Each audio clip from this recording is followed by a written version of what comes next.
Hi guys, and welcome back to Bonnaire Arts Education and Training. Today we're going to look into Greek tragedy, so let's get into it.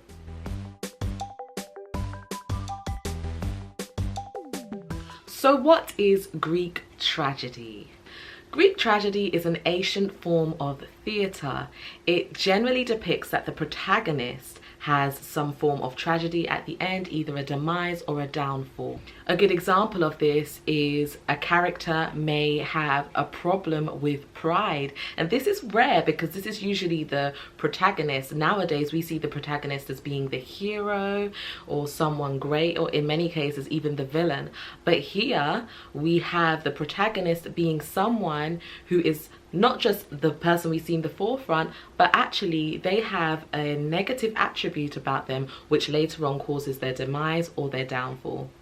In this time they were very popular with using masks. So the happy and the sad mask that we generally see when we type in drama, as you can also see in the BAET side, as in those times they used a lot of masks to express emotions and express the character. They didn't have any sound quality, and a lot of the time their performances were outside, so a lot of the time the masks were used as a way to make it very clear of what each emotion the character are playing and to help the audience understand which character is who. Hello. What are some famous examples of Greek tragedy? Have a look, have a read, see if any are on right now. When was it invented? As mentioned before, Greek tragedy is a form of ancient theatre. It was created in the 6th century BCE. So who invented it? It is said to be Aeschylus the playwright. However, there are other playwrights who were quite popular at that time as well, two of which are Sophocles and Euripides. However, at the time was Thespis. He was an actor who was actually known to be called the inventor of tragedy.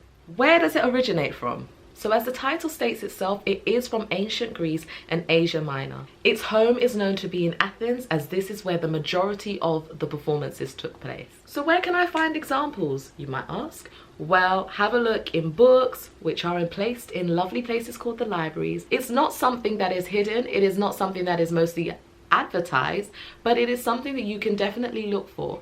There are many people who put on the plays themselves, but also there are many schools and drama schools that will put on this play themselves and also open it up to the public. So have a look out for those. Why was it invented?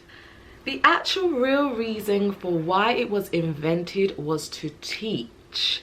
It was to teach not only the actors, the listeners, and the audience, but to let everybody be aware that if you do something that is against the gods or the rituals that they practice, this is the consequence for your actions. So actually it was a period of recognizing morals and creating standards. So how does it affect the audience? If it was created to bring morals and understanding, it affects the audience in the exact same way. In life, we can relate to it. Even now as modern people, we can relate to it. It might not be as tragic a demise or a downfall, but it might be something simple as if you do something against your boss a few times, you could get fired.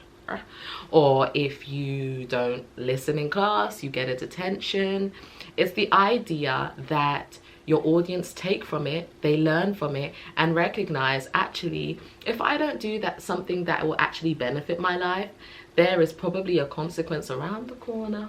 But it is just to teach you lessons of life. So can it still be used? The answer to that is yes. As we've just heard, it creates consistent morals all the way through. But guess what, guys? You can still go and watch it too. How about booking a flight to Greece? They actually commonly put on shows just so you get the experience of what it was like in those times. And the best part is a lot of them allow you to be on the site of where some of these same plays were performed, but it also allows you to have a look around and recognize what they were relating it to. A lot of the people in that area still believe in these gods and the rituals, and so it is a very important part of their culture. So all's final is to say thank you for watching. I really hope that you have learned something and that you can take it on board, and whatever you need it for, we hope you've got your answers. Please follow us on all social media platforms. Don't forget to like, subscribe, and don't forget to click that bell so that you can continue to get updates on whenever we put something out for you. Thank you for watching, guys, and see you next time. Bye.